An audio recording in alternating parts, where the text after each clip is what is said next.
Gostaria agora de passar a palavra para a bióloga, a professora Adelaide Faligione Alaro, que é da USP, da CAPES e também da Universidade Federal do ABC. Boa tarde a todos. Em primeiro lugar, cumprimento o Rubens pela iniciativa. É uma coisa fantástica a gente discutir isso. A professora Poveda, que fez uma introdução linda, a professora Cleia, que fez um levantamento e nos lembra de Leiden, né, desse manifesto que foi muito discutido na CAPES, mas a discussão nesse sentido mesmo que não é aceito por todos. E o professor que nos fala aqui de filosofia, e com essa sabedoria, admiração que eu tenho, os grandes amigos filósofos que eu tenho, é um diálogo, né, que algum dia, sexta-feira à noite, a gente para a discussão, porque fala, Peluso, você venceu, aí na outra sexta-feira eu falo, olha, aqui, Adelaide venceu nisso aqui, mas é uma discussão muito gostosa. Eu gostaria de levar um pouco para o lado mais positivista. Então, fazer o que a gente tem, fazer proposições e melhorar. Eu queria só fazer um parênteses, que eu fui a relatora a favor do curso de música em Ribeirão Preto, porque a professora Ada, saudosa professora Ada, que faleceu esse ano que passou, ela era advogada. Professora e a secretária-geral na época, Cury, não é? Cury, que essa sim era bióloga. Saudosa, professora. E a Laura Cury, que ela dominava realmente, ela era muito inteligente. Ela ganhava qualquer eleição. O reitor que estivesse aqui era a Laura que punha esse reitor. A maior admiração que eu tenho por ela. Mas a professora... que o curso de música do Ribeirão Preto é sempre grato, ela teve um papel decisivo Exato. No CO nesse processo, e agradeço, não sabia que tinha sido a senhora, então... Eu fiz a favor, vai um agradecimento tardio, mas... brigava, que tem que ter um a favor e um que seja contra, porque era uma discussão no conselho de graduação tremendo. E aí, no CO, eu também fiz uma fala, mas foi a LOR, porque aí envolve dinheiro no CO, e passou, e a gente agradece. E o que a professora Ada dizia que não ia ter direito, teve direito. Então, não me preocupa muito que em algum momento não pode, no outro momento pode. Professora, só para comentar, porque a professora Ada foi minha professora, eu trabalhei com ela na faculdade, mas quando eu comecei a faculdade de Direito, então eu tive que analisar todo o processo, que era um processo que se remontava ao ano 92. A primeira tentativa de se ter um curso de Direito, lá, o Palocci era o prefeito de Ribeirão, e naquela ocasião o assunto não prosperou, tal. Houve uma segunda tentativa de abrir o curso de Direito em Ribeirão, quando a Ada era pró-reitora. E isso, professora da Ada, eu estive no velório dela, tenho muito carinho, ela gostava muito de mim, mas essa segunda tentativa, o pessoal de Ribeirão, morreu literalmente numa penada da pró-reitorada. Eu vi lá uma linha, não há interesse. Ada Pereira, acabou. Foi assim. Aí depois, só em 2006 e 2007 que a coisa retomou. E se a professorada não queria, não passava. Né? Porque ela era uma jurista tremenda. Depois da fala dela no CO ou no Conselho de Graduação, passava porque ela era realmente uma grande advogada. Mas eu fico feliz de vocês terem recomeçado. No entanto, a gente pensa que não aconteceu nada, né? Eu diria para o Rodrigo que agora existe uma universidade, que o aluno entra, escolhe quando quer o curso, qual curso ele quer, em qualquer momento, já em funcionamento, que é a UFABC. Mas isso foi resultado, a UFABC foi criada como resultado das discussões na USP e na UFRJ para se colocar uma formação na graduação com base nas interfaces dessas caixinhas das áreas do conhecimento. O professor Bevilacqua levou cada refugada lá na UFRJ, tentou-se até comprar um terreno na Baixada Santista, que tem mais ou menos a origem da UENF, para se pôr esse modelo. Nem assim passou no Conselho Universitário. A USP não quis saber. E olha que eu sou lutadora. Eu já arranjei um terreno até no Juqueri, onde tinha aquela colônia de pessoas com alguma deficiência de cognição. Mas não foi, por sorte, depois tem a USP Leste, né? Mas se faz coisas. Por que a professora Ada pediu para eu ser relatora? Eu agradeço até, gosto de ser chamada de bióloga, eu não sou nem bióloga nem química, mas passei pelas agruras de um curso de química, que é muito mais, vou falar certo para não falar hard, muito mais chato que o da física, que é o curso de química. Aqui o que eu amo é química, química, o Fritz sabe disso. E por que ela deu? Eu era lotada, que é outra palavra horrorosa, eu era lotada no departamento de bioquímica e eu representava o Instituto de Química. Então, a área de biológica, ótimo, porque eu votava quando era para as biológicas, eu apertava o botão. Nas exatas também, porque o nosso instituto é anfótero. Ele tem metade biológica, metade, é o único instituto, é a Jabuticaba da Universidade de São Paulo. Mas tem algumas iniciativas que acabam dando fruto. E, em relação à interdisciplinaridade, o Brasil está na frente do mundo inteiro. E eu vou dar datas para vocês. Já tenho até uma apresentação pronta. Na década de 90, nós temos 89, 90 aqui, 90 no Rio de Janeiro, mas alguém ouviu que tinha essa iniciativa. E foram os coordenadores de programas de pós-graduação que preparam os APCNs para CAPES, que nunca conseguiram nada no CNPq, que ainda não tem área interdisciplinar, mas eles foram corajosos e mandavam a PCN na década de 80 e 90 para a CAPES. Não cabia em nenhuma das 44 caixinhas que estavam lá. Disciplinares, pela uma ordenação, eu não critico. Tem uma ordenação, às vezes ajuda, etc. Mas não cabiam.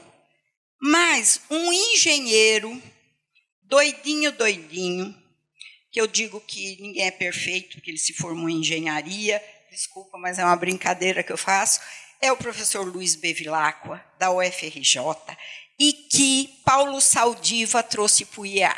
Está aqui 2 anos com a gente trabalhando. Não pôde estar aqui hoje, porque ele é carioca e precisou viajar. Ele foi lá para a terrinha dele, que ele vai toda quinta-feira. Mas ele percebeu que tinha programas, APCNs, proposta de programa de pós-graduação, que eram interessantes e que poderia ser de máxima significância para o desenvolvimento do Brasil. Ele não estava preocupado que a universidade ia ganhar dinheiro, que ia fazer isso, que ia fazer. Ele queria o desenvolvimento do Brasil. E eu vou dar alguns exemplos. Agronegócio é o que sustenta, com todas as críticas que a gente tem, sustenta o PIB brasileiro. E que faz pareamento com a região do ABC, que na década de 70 era quem sustentava o PIB do Brasil, a maior porcentagem. E, por coincidência, o UFBC está lá, mas não tem que ver nada com isso, não. Agronegócio não cabia nas agrárias, porque tinha muita economia, muito ambiente, muita química de solo. Quer dizer, trabalhava nas interfaces, não dava para ficar na administração, não dava para ficar na economia, não dava para ficar nas engenharias de transporte. Então, eles ficavam numa nuvem, a gente chamava, tem condições de aprovar, segue todas as regrinhas, os ditames, aí, os indicadores, sim. Então, ficou numa nuvem. Estava aí cultura e sociedade na Amazônia, estava aí gerontologia, que as medicinas não cabia muito nas medicinas, estava ambiental, desenvolvimento de pequenos negócios, a agricultura familiar, e até que juntou 46 programas na CAPES, na nuvem. O que o Bevilacqua fez inteligentemente? Propôs a criação do interdisciplinar, aceitaram só com a palavra multidisciplinar, tinha um relator a favor, um contra, e acabou passando. Então, nós temos uma jabuticaba. Novembro de 1999, nem virou o século, o Brasil é o único país que tem formalmente uma área dessa. O que aconteceu de 99 para cá? As áreas na CAPES, em geral, têm uma média de 60 programas. A interdisciplinar está com 368. Nós não fazemos propaganda. São as bases, é o que vem de baixo. Um professor lá de Roraima acha que precisa estudar a fronteira. Claro que lá ninguém cuida da fronteira. E eu tenho que aprovar. Porque se tiver todos os quesitos, tem que aprovar na interdisciplinar. Não tem outra coisa. Aí eu vou dar detalhes que até eu sou a protetora das humanidades. A Inter tem 126 programas de humanidades na Câmara 2. Biológicas tem 80, as engenharias, gestão tem outros 80, e agrárias e desenvolvimento tem uns 60. Tem 126. Sabe quanto que eles fizeram? Eu não vou chamar de produção. Ou escreveram, ou publicaram. 126 programas, eu tenho de cabeça. 24.420 livros. Se eu divido por esse número de programas, cada um produziu 193. Estão lá, nós avaliamos um por um, e um livro L4 vale igual a um da Nature, da Science, da Physics, etc. Igualzinho. Tá? Mas não deixaram por isso. Eles produziram em 11.000 periódicos. O nosso cálice tem 11.000 linhas. E eles produziram 117.000 trabalhos técnicos. E nós avaliamos um por um. Desde catálogo, desde alguma coisa. Esses números estão tudo no documento da quadrienal, tá? Não tem. Então, nós temos alguma coisa. Outra coisa, a área interdisciplinar ainda não é aceita. Não é bem aceita. Por quê? Agora, é possível medir aquele programa que trabalha com publicações só na Nature, na Science, na área de ciências da nossa Câmara 4, que é saúde biológicas, e comparar com alguém que faz pequenos negócios lá na Câmara 1. É possível. Eu tenho um algoritmo que eu consigo medir sem prejudicar ninguém. Eu consigo, o professor falou correto, eu tenho que diminuir a diferença entre denominador e numerador. Né? O meu algoritmo tem que refletir essa diversidade que eu tenho, 368, que vai de antropologia, estudos de gêneros, até astrofísica. Nós não temos diferença nisso. Né? Então, é possível fazer alguma coisa. O professor Carlos Nobre, engenheiro, foi presidente da CAPES, é do INPE, e foi ele que nos fez debruçar sobre o Manifesto de Leiden. Professor Renato Giannini, da USP, filosofia, foi diretor da DAV. Nos fez pensar nessa equalização, nesse diálogo, mas respeito entre todas as áreas. Acho que foi um dos melhores diretores de avaliação que tivemos. Acho que também porque eu gosto de filosofia, porque os outros são bons também, mas eu gosto muito. Então, eu queria render o mérito a esses, o Luiz Bevilacqua, o Carlos Nobre, o Renato Giannini. A outra coisa, é muito gostoso o conforto disciplinar. Eu sei sobre o que eu estou falando. Então, se aventurar para trabalhar nas interfaces, custa, mas o produto é bom. O produto é bom. eu e o professor Bevilacqua fomos criticados que a gente tinha vaga para 700 docentes, a gente tinha 200 docentes, de 100 passamos para 200 na UFBC, e que nós seríamos responsáveis por pôr 100, 200 jovens doutores numa universidade que era linear, que não tinha picos de essa área é melhor, a outra é melhor, nós não temos departamento também, o centro já complica um pouco, mas no centro de engenharias está ciências sociais aplicada. O engenheiro está aí para atender a sociedade. Então, o cientista social aplicado tem que estar lá. Mas as humanidades, aonde que está? No centro das ciências naturais, física, química, biologia, história da ciência. O curso de filosofia é no meu centro, né? Tem licenciatura em filosofia, etc. Então, é possível fazer alguma coisa, dada a circunstância que temos. Nunca conseguimos, no CNPq, colocar uma área interdisciplinar. Então, quem está na área interdisciplinar não pode ter bolsa de pesquisador. A gente, quando é muito bom o currículo, eles falam, bom, entra na bioquímica, entra na física, entra na química, mas não tem.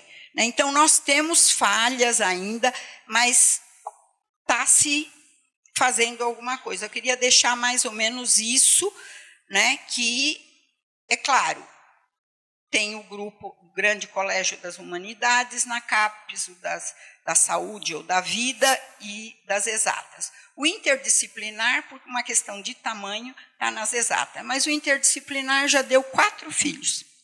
O Inter é o 45, 46 é ensino, que nós não tínhamos no Brasil, estava junto com a educação e era muito ruim. Nós temos materiais, biotecnologias e ambiental. Das nossas 4 câmaras já soltaram filhinhos com um espírito interdisciplinar. Então, eu acho que estamos caminhando. Agora, a avaliação não é bom, nem quem avalia e nem quem é avaliado. Gente, eu diria que é perverso. Perverso. Quem avalia passa mal, quem é avaliado passa mal. Não tem outra alternativa. Mas é uma maneira, às vezes, de dar até um pouco de adrenalina na gente quando tem uma dificuldade para fazer alguma coisa. Então, eu queria deixar e parabenizar mais uma vez que se volte a discutir interdisciplinaridade, e o local é o IEA, porque ele é mais um local pensante e pode gerar políticas muito interessantes para a universidade. Desculpa, me alonguei um pouco. Professora, obrigado. Agora, passar a palavra agora ao professor André Luiz Giovannini Micheletti, que é professor de música lá da Filô também. Primeiramente, boa tarde a todas e a todos. Muito obrigado, Rubens, mais uma vez por esse convite e por sempre me incentivar naquilo que eu acho que é mais caro para a música, que é a praxis. É tão bem definida pelo professor Rubens, a gente não faz uma divisão muito clara entre poieses e praxis. Como nos medir? Como nos medir? Eu sou o quê? Eu sou um músico. Se eu sou um músico, qual é a minha produção? O que meus alunos produzem? Arte, música, paper, livro. Acho que a gente corre até desse ponto. E como medir isso? Então você é músico, você é um praticão. Quantas vezes, da maneira mais descabida, os alunos são enxotados, segregados e diminuídos por serem músicos? Bom, a grande contradição é que para Boécios o músico não trazia essa diferenciação. Um músico é aquele que leva a retórica musical para o palco. O ato da performance é retórico por si só. Aí eu estou olhando para você para te pedir ajuda, para o Rubens também. No momento do palco existe a empatia do público com aquela pessoa, com aquele artista. Empatia, do pathos. Existe a lógica do discurso musical no logos. E no estudo de às vezes 10 ou mais horas diárias desse aluno, o ethos, a ética com que ele trata, e aí até a palavra morale do seu latim, como ainda sem essa dicotomia feita entre os dois significados, mas a morale como ética que ele tem para com o próprio estudo, sabendo que o palco é uma hora importante de respeito com aquelas pessoas que ele está criando essa empatia. Essas horas de estudo que os alunos têm para com a música não é de pura macaquice, como muitos dos professores da disciplina, disciplinas dentro das faculdades de música definem. Isso não existe, não é macaquice nenhuma. É pegar toda a concepção aristotélica, da ética aristotélica do Frônesis e jogar no lixo. E trazer para como se fosse um sinônimo, o empírico do Frônesis. Eu estou errado? Vamos lá, discussão, eu quero um diálogo. Todas as vezes que um aluno está nessas 10 horas estudando, seja só a música ou tudo aquilo que pode agregar ao momento da performance, não se leva em conta que toda a formação musical que se tem dentro aí vem a interdisciplinaridade dentro da própria faculdade de música. Quando um aluno estuda contraponto, ele está estudando a retórica em música quanto à linguagem da própria música. Cada um dos tratados de contraponto, que não são poucos, são muitos, apesar de na universidade o contraponto que eles têm é do final do barroco, cada um deles é uma instituição retórica por si só. Cada um dos tratados de performance que os alunos leiam, que eles são expostos, para que com que isso eles embasem historicamente a sua performance, é retórica. Nesse momento, que o aluno tem esse estudo, ele se aproxima da invenção da música, não da criação, a criação musical enquanto composição. Ele se aproxima daquele que inventou aquela, ou criou aquela composição, o invêncio. Assim, entendendo, ele tem toda a disposição da música, a forma com que ela foi escrita, o disposício. Quanto mais ele tem contato com essa literatura e com o estudar o seu instrumento em relação a todos esses tratados, ele cria sua própria eloquência. E aí a memória de tudo aquilo que lhe foi ensinado e de toda a tradição musical, não só o memorácio, como a memorização de uma música para tocar como um sei lá o quê no palco. Ele pode ler a música, mas a memória de tudo aquilo que é a arte que nós conhecemos, que é a nossa cultura, ela está exposta naquele momento. Mas o que é a música sem o áxio? Eu pego a praxis e jogo no lixo? Eu pego a ação de se fazer música no palco e jogo no lixo? Isso é menor? De jeito nenhum. De jeito nenhum. Só que ninguém olha para o músico e o avalia pela sua ação. Ué, se prega que a música é retórica e tira a ação, uma retórica manca, amputada,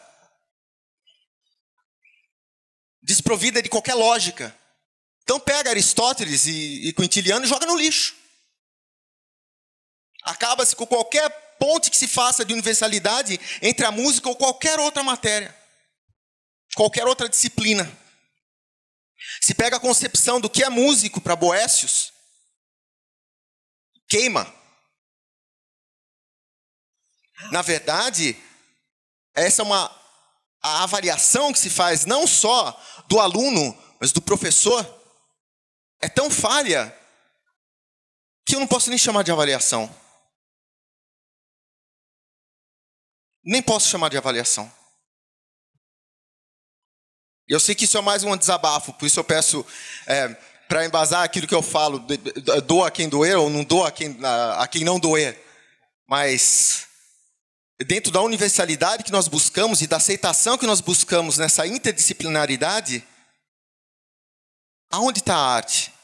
Aonde está a expressão daquilo que é mais importante para o ser humano e que o conecta com a nossa antiguidade grega? Que passa por todas as épocas, até a música, ela não para de ser música contemporânea. Eu toco música do Rubens. Eu toco peças do Silvio Ferraz. Eles podem ter seus momentos de antagonismo em relação à própria estética, mas não me importa. Naquele momento da ação, eu sou o veículo daquilo que foi o invêncio deles.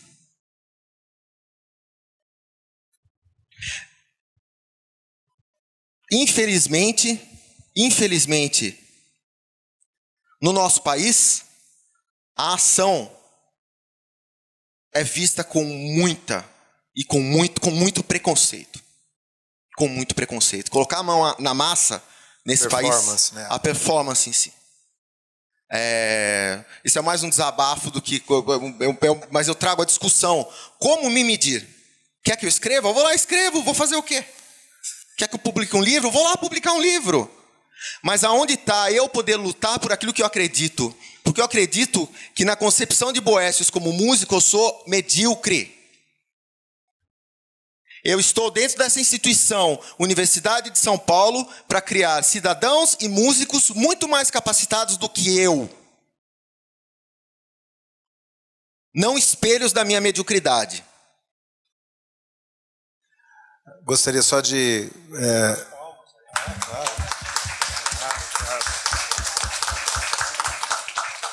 Obrigado, professor André Micheletti. Eu acho esse encontro tem essa finalidade justamente da gente poder ouvir a questão, por exemplo, da atividade artística, que nesse momento, por exemplo, de uma praxis, né? Inclusive nós colocamos isso, e eu gostaria muito de que os colegas da ECA, né, do Departamento de Música da ECA, do qual eu sou oriundo, também possam se manifestar, porque existe né, o Heidegger falava que havia um esquecimento do ser, né, em termos de questão filosófica, e nós podemos dizer que existe um esquecimento da praxis poiesis dentro da universidade, né? A poiesis, no sentido artístico, ela está esquecida, né? Então nós temos que trazer, inclusive nós estamos fazendo um exercício, por exemplo, mesmo em eventos com o magnífico reitor, eventos importantes, a gente faz música contemporânea, porque nós não podemos deixar de ter um exercício de contemporaneidade dentro da poiesia, dentro da praxis, né? Artística, que isso vale, inclusive nós não temos hoje, infelizmente, presente, além da Natália Loda, que é da área do teatro, mas tem o Tony Araújo, que vai participar, que hoje, por conta dos prazos, não pôde estar presente. Temos os nossos colegas das artes visuais também, que sentem a mesma coisa, uma falta de reconhecimento do que é a praxis poiesis artística dentro da universidade. E que ela não pode ficar quantificada a partir de perspectivas assim, a arte vale se ela está atrelada a uma linha de pesquisa, né? Essa coerência a uma linha de pesquisa, muitas vezes, mata no ninho a liberdade, que é a essência da arte, né? Eu só queria completar a fala do professor Micheletti, lembrando de um e-mail que eu recebi, eu não sei se ele publicou, é um colega nosso já falecido, o Alexandre, me ajuda, o professor Hilton Japiaçura, de qual escola lá no Rio? Da FRJ, é um colega, eu mandei um trabalho para ele e na resposta, o e-mail dele, inclusive acho que eu vou colocar até no prefácio de um livro, o professor Heitor Japiaçu é um grande estudioso das questões de... olha aí, eu não sabia. E o professor Japiaçu escrevia o seguinte, que ele lendo aqui, aquela nossa pesquisa do Galileu, que vem desde os antigos, sobre o conceito de sistema ser exclusivo da música, desde a antiguidade greco-romana, passou por todos os latinos, né, a pesquisa do pós-doc agora do Paulo, da teoria latina musical, até chegar à geração do Kepler e do Galileu, que descobriram esse conceito passando para a astronomia e para as outras áreas do conhecimento. Então ele falou o seguinte, um tipo de pesquisa dessa mostra como é, ele não falou nesse termo, mas eu vou simplificar para ele, como é furado você dividir entre o racional objetivo e o irracional subjetivo. Até hoje, o que você faz em arte é definido como irracional subjetivo. E existe uma tal ciência chamada exata, onde você tem uma racionalidade objetiva. Quer dizer, o logos que é acima de tudo, num primeiro momento, enquanto ciências da natureza, enquanto o physis, né, que existe no universo, são as próprias leis, as condições que existem, que independem do Homo sapiens, e se a gente pensa no logos humano, nós estamos falando justamente da linguagem, do leguem, do expressar algo diferente, uma verdade que justamente funda a história e que permanece irrefutável. O que nós expressamos não vai ser desmentido por uma experiência depois, né? Na tentativa de falsificação desse. Né? Quem vai dizer que o Shakespeare errou? Ou que o Dante Alighieri, o que ele falou, não tinha a ver o que estava datado. Então, nesse sentido da arte de uma linguagem que permanece, está na hora da universidade entender isso. Né? Já temos 2.500 anos de história, pelo menos desde que os gregos elaboraram esse tripé poiesis, praxis e teoria. Então é um momento da gente pensar e valorizar justamente a praxis, a poiesis, como atividade humana. E vocês vejam como o colega se sensibiliza, porque parece que a essência do que ele faz é considerado algo menor. Né? Então, convidar os colegas da ECA, professor Ricardo Bolonha e o professor Luiz Afonso Montanha. Boa tarde a todos. Muito obrigado, Rubens, também, pelo convite. Eu concordo plenamente com o André, exatamente nós que somos da área artística, a gente sempre sente essa falta de, digamos, de reconhecimento sobre a nossa criação, né? A criação interpretativa, no caso, performática. E nós somos confrontados com a produção dos papers, né, que a gente fala, né? E existe uma coisa muito paradoxal no ensino da música no Brasil, porque se a gente fala sobre artigos científicos em música, a gente pressupõe numa área em que não existe formação de graduação, que é a musicologia. Né? A musicologia, ela formaria cientistas da música, né, que produziriam papers e tudo mais. A gente não tem isso na graduação, em nenhum lugar que eu conheça no Brasil.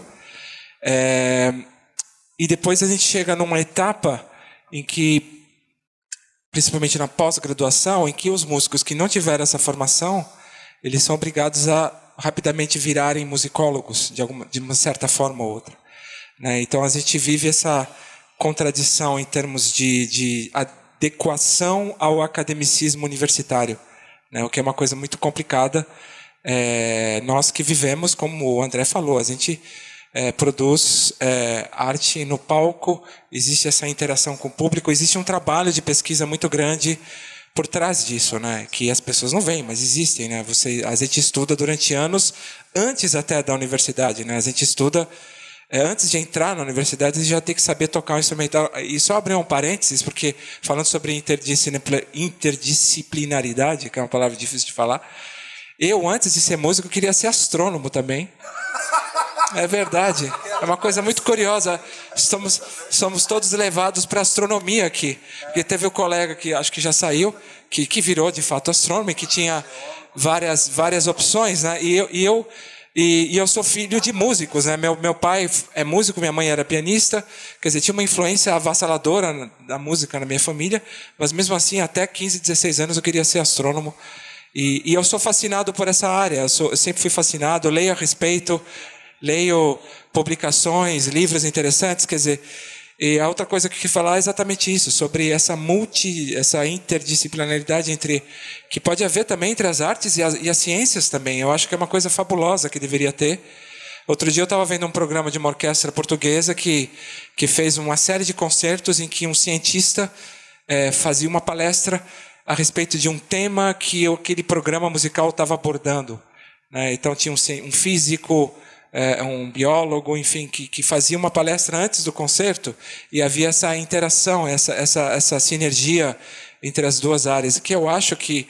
Eu fico imaginando um estudante de música que chega aqui no departamento, lá em Ribeirão, se ele pudesse ter também matérias como literatura, sei lá, portuguesa, literatura brasileira, matérias como física acústica, enfim, coisas que são... Porque a física e a música são co-irmãs, de certa forma, né? Tem muitas coisas paralelas.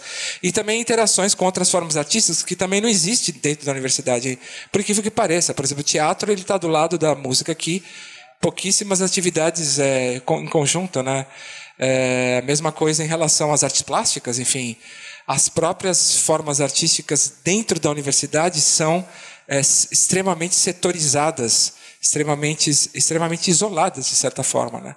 Parece que cada um quer garantir o seu, competir, de certa forma, e isso e se tratando de arte, é a pior coisa. Coerência com a linha de pesquisa. Coerência com a linha de pesquisa. Então, eu acho que essa reunião nossa aqui é uma tentativa incrível de expandir as nossas ideias, e a gente está aqui entre quatro paredes, e acho que a gente pode falar o que a gente pensa mesmo, né? E é saudável, é salutar para todo mundo, né? E, bom, Montanha, você quer falar alguma coisa? Bom, tudo bem? Eu sou Montanha, sou chefe do departamento de música aqui da ECA. Está funcionando? Tá, né? Bem pertinho. Parabéns, Rubens, pela iniciativa, não é? Super importante, a gente sempre está ligado nessa confusão, não é? E é engraçado, né? A gente sente que a gente chegou a um momento, acho que, né, de estar nesse planeta aqui, que talvez a gente esteja percebendo que a gente caminhou e batemos de frente com uma parede, não é? Porque eu tenho sentido isso com até a minha própria área.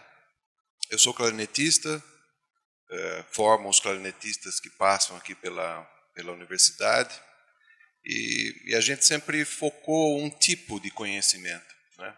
Hoje em dia, se eu fizer e continuar fazendo isso, eu vou estar provavelmente estragando o futuro desse aluno, não é? Em apenas uma possibilidade. Então eu não posso mais formar um clarinetista para trabalhar numa orquestra que provavelmente não vai existir mais porque a política não quer que exista. Hoje em dia temos a música acontecendo e os jovens têm a oportunidade de uma inserção no mercado de trabalho através dos projetos socioculturais. Essas orquestras que são ligadas a projetos em comunidades e tal. Mas depois disso, aonde essa pessoa vai trabalhar? Não é? Então, como da filosofia, a música ela está sendo dizimada. A área da música ela está sendo dizimada. E é difícil realmente você manter uma classe, a motivação, não é? Você fazer uma faculdade para a pessoa depois nada contra, mas ficar só fazendo casamento, não sei se precisa de tudo isso. Então, a música hoje ela está sendo vista como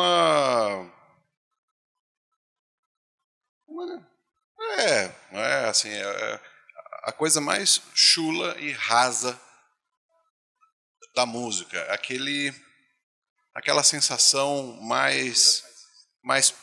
menos profunda, não é? Isso, é quase igual ao futebol, né? Então acho que a gente precisa olhar para isso também, essas áreas, porque quando a gente está bem e a coisa está ruim, tudo bem, a gente piora um pouquinho mais e a gente continua indo. Mas quando a gente já está naquela merda colorida, não é? E aí é difícil. Para onde a gente vai? A gente realmente vai ser dizimado. Então a gente fica lutando para conseguir colocar o redondo no quadrado, que não é tão difícil. O quadrado no redondo às vezes dá mais trabalho. Então a gente faz o que tem que fazer, a gente prova, a gente tenta fazer e faz, não é? Por meio dessa avaliação, dessa vista, que é essa interpretação que nos é imposto, né, para que possa haver essa avaliação, e dentro desse universo da avaliação, o que mais me assusta realmente é o preconceito que existe dentro de cada área. eu vejo que a nossa problemática, claro que acho que vocês também sabem disso, o problema não está lá na CAPES, na FAPESP, na avaliação, está dentro do nosso próprio departamento, né? Isso é muito mais difícil. E é claro, quando as coisas foram criadas e entendidas, talvez as pessoas de performance não estavam tão envolvidas. Então, a área foi desenvolvida por meio aí dos musicólogos, não é? Mas tecnólogos e tal. Agora, se as pessoas reparassem que essa ciência, que é que ela assiste quando ela senta num sofá dentro de um teatro, e eu tive que falar isso para o reitor, eu falei, bom, já que vocês consideram a música como uma ciência, então que pelo menos trate como tal, né? Porque o departamento não pode se usufruir de um instrumento. Acho que talvez as pessoas de outras áreas não tenham noção em que situação precária é que vive essas áreas quase sub-áreas, né, de conhecimento considerados. Então a gente é obrigado a falar para o reitor assim, mas será que na sua área de medicina a pessoa consegue com um facão trabalhar em conseguir tirar, não é, uma veia da pessoa, como estudo, olha, trabalha aqui o manuseio dessa artéria, mas pega aqui esse facão, não é? Será que vai dar certo? Não vai. Então, um instrumento que é completamente desafinado e o departamento não tem verba, não consegue, não é respeitado, né, para conseguir ter isso, é muito complicado. Então, a própria visão, né, nossa, e o nosso entender das coisas nos levam a todo mundo a ter essa mesma atitude. Não é difícil mesmo, é uma coisa que vem de gerações e gerações, séculos e séculos, e nos transformou em profissionais, como disse aí o professor, medíocres. Eu também me sinto medíocre por essa divisão. Eu gostaria de ser como o Mozart, não é? Que tinha um conhecimento extremamente amplo. Eu acho que é isso. Então, uma pessoa da física, se ela não entender sobre e nem conseguir sentir coisas, realmente, ela não vai servir para nada. Porque ela foge do que é essencial para o ser humano. O ser humano precisa relembrar que ele é um ser humano e tem essa capacidade que outros animais não têm. Não é só um raciocínio lógico que existe também dentro de dessas áreas aí, né? Que então hoje eu aprendi que eu não estou sozinho na humanidade. Fiquei contente de saber que todo mundo faz parte. Eu acho que é isso. Eu acho que é claro que o bate-papo é importante, que tenha outros. Parabéns a todos. Hein? Antes... Não, vamos só caminhar, por gentileza, para que todos possam falar, e depois nós vamos para as considerações finais. Estão faltando, então, os professores Ana Zimmermann, que é da área de Educação Física, aqui da Unidade de Educação Física do campus da capital. Então, alô. Muito obrigada, então, pela oportunidade. Eu agradeço, sou muito feliz de estar aqui, Rubens. Eu vou começar falando por que eu estou aqui. Na verdade, quem deveria estar aqui era o professor Cristiano Barreira. Mas você está aqui para nós é uma honra mesmo tamanho. Muita alegria. Não, mas eu vou encaminhar a fala a partir dessa colocação, não que...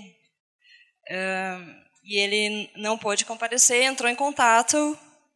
Eu trabalho aqui na Escola de Educação Física da USP aqui, Butantã, e somos parceiros em algumas discussões mais filosóficas aí sobre corpo, corporeidade, movimento humano, então temos um diálogo aproximado. Quando ele me repassou o convite... Ela está falando do professor Cristiano Barreira, que é o diretor da Escola de Educação Física de Ribeirão Preto, que faz isso. Só pra... Quando ele me repassou o convite, já estava um pouco próximo ao evento, eu inicialmente fiquei assim, receosa e recusei o convite, porque eu olhei a lista de participantes e pensei, nossa, só tem fera aqui, não sei se eu vou ter alguma contribuição. Mas também fiquei muito seduzida pela proposta. É uma discussão que a gente tem tido assim, na educação física, é um tema que me interessa bastante. E aí fiquei pensando, eu tinha uma sequência de atividades para cumprir hoje, burocráticas principalmente, e fiquei pensando, bom, ou eu fico no meu lugar seguro e preencho essas burocracias aqui, cumpro a minha tarefa, ou eu vou para me arrisco e vou para um local, pelo menos que vai ser no mínimo divertido, né? Então, eu vou me arriscar e estou me divertindo bastante, né, no sentido de que aqui nós estamos, de fato, exercendo os papéis para os quais nós fomos designados aqui. A nossa função na universidade é essa, discutir o conhecimento ou a produção do conhecimento. Então, eu acho, assim, me sinto privilegiada nesse momento, porque a maior parte do nosso tempo nós estamos destinados a tarefas burocráticas, enfim, que reduzem essa nossa capacidade, né? Bom, de onde eu falo? Falo da educação física, que é um curso bastante recente na área acadêmica, e ele está bem no meio do turbilhão dessa discussão, desse debate, né, de relação de confronto de áreas. Tá?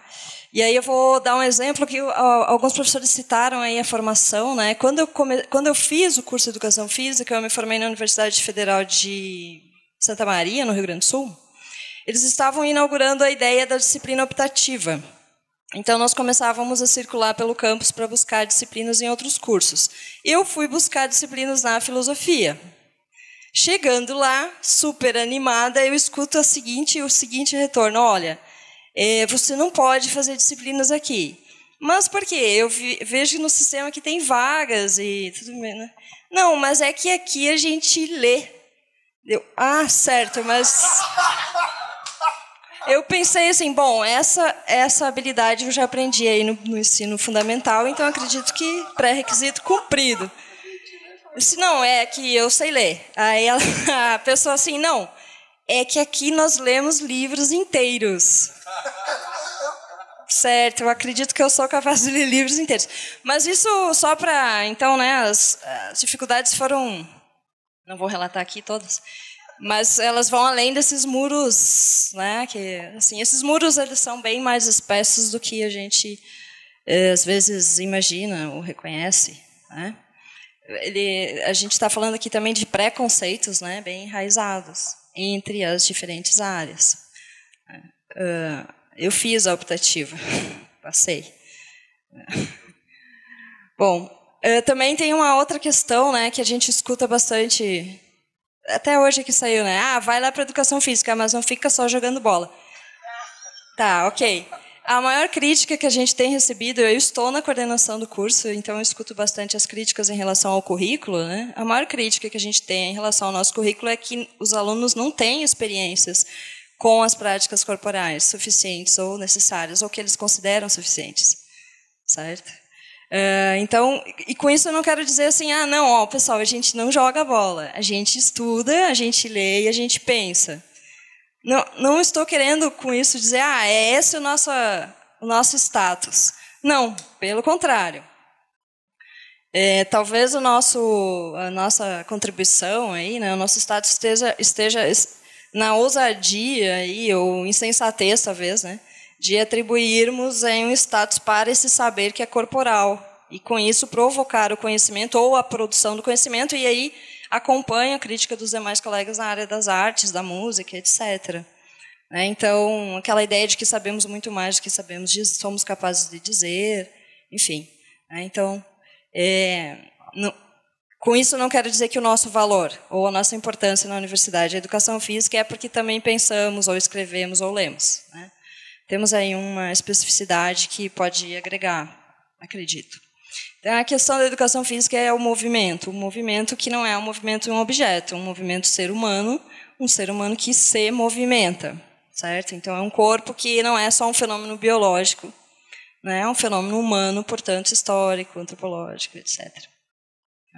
Que corpo é esse? É um corpo biológico? É uma construção discursiva? Enfim, né? A nossa área de educação física ela está na área da saúde, tá?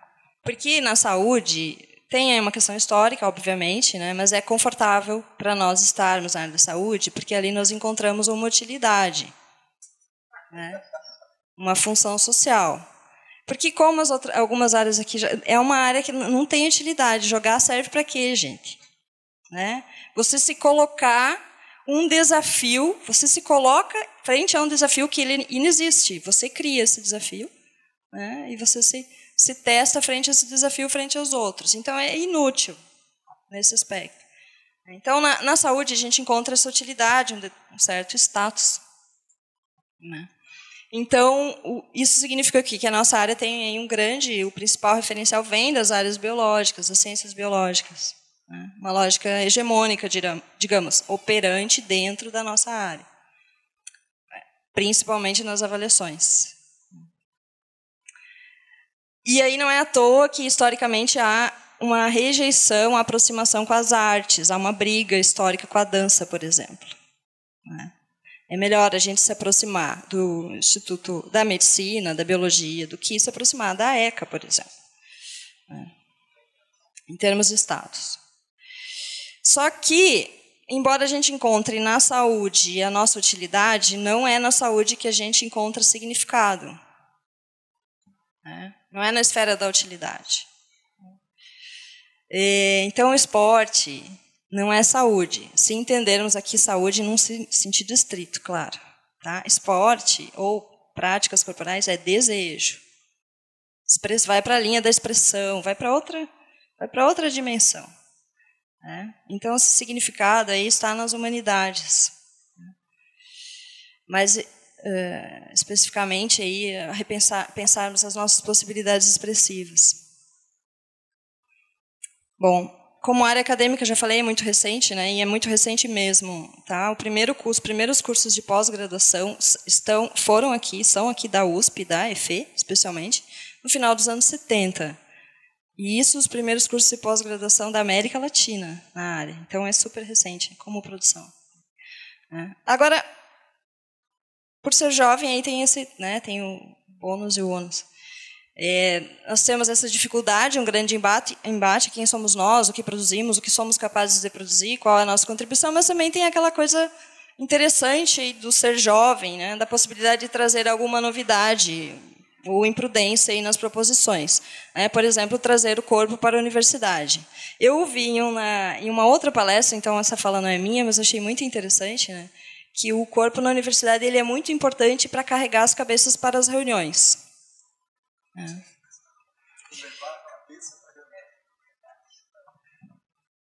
Mas aí a gente pensa, poxa, interessante, né? Porque o corporeidade, vamos pensar em movimento humano, movimentar-se, né? Com todas as suas contradições e ambiguidades, reforça ou reconfigura essa questão sobre a humanidade do homem, né? A nossa humanidade. Enfim. O que é pensar-se a si próprio, o que nos toca, o que nos move, o que nos mobiliza, né? Por exemplo, a noção de jogo, ampliada de jogo, pode nos ajudar a pensar a relação dialógica, o diálogo. Foi falado bastante de diálogo aqui, tenho certeza que tem vários estudiosos aqui na sala, né? Mas, por exemplo, já foi falado o diálogo é uma guerra, mas aí eu vou ter que discordar um pouco do professor Alexandre, né? Porque todo mundo está discordando do professor Alexandre, vou discordar do professor Alexandre. Não, mas no sentido... não, mas no sentido, sim, mas no sentido positivo aqui da discussão, né? Pensar essa ideia do diálogo como conflito, talvez, nos ajude a pensar as possibilidades que ele nos traz, né? Repensar-se, porque abandonar um pouco a ideia de vencedor e vencidos, porque é uma lógica operante também no esporte, né? Do subjugar, e a gente acaba perdendo todos os outros elementos que o jogar, o esporte, as práticas corporais trazem de contribuição ao repensarmos a nós mesmos. Então, essa possibilidade de nos repensarmos frente ao outro, aos conflitos, ao que essas possibilidades nos trazem. Então, na ideia do diálogo como abrir-se frente ao outro e as possibilidades dos desafios que se apresentam, que é a experiência desse encontro. Por isso que eu disse inicialmente que eu estou me divertindo, né? Porque o jogo tem essa esfera lúdica, no sentido de que nós estamos aqui passando por um conflito, certas coisas nos desagradam, mas, ao mesmo tempo, tem aqui um certo prazer, né, de estarmos aqui confrontando, reforçando, reformulando nossas posições. Então, acho que vai um pouco na direção dessa capacidade engenhosa que o professor Alexandre comentou, né, criativa, expressiva, que somos capazes de imprimir. No sentido de mobilizar todas as forças e recursos possíveis frente a um desafio. Isso o jogo, de maneira exemplar, nos mostra, do que nós somos capazes. Então, a professora Adelaide falou também, né, como é confortável estar nessa zona assim, da área. Né, é algo que realmente nos deixa confortável. Né, e nós nos apegamos a algumas ideias. Né, e daí vai ter Gabriel Marcel vai falar um pouco assim, quando nós nos apegamos demais que as ideias são nossas, as coisas, os objetos, né, possuímos, nós acabamos virando escravos daquilo que possuímos. Né.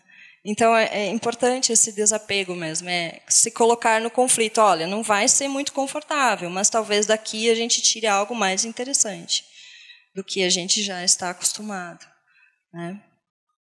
Então, eu aposto nessa nossa capacidade de se colocar em relação ao outro nessa postura do desafio, da provocação, né, no sentido de convite ao que está por vir, tal qual no jogo.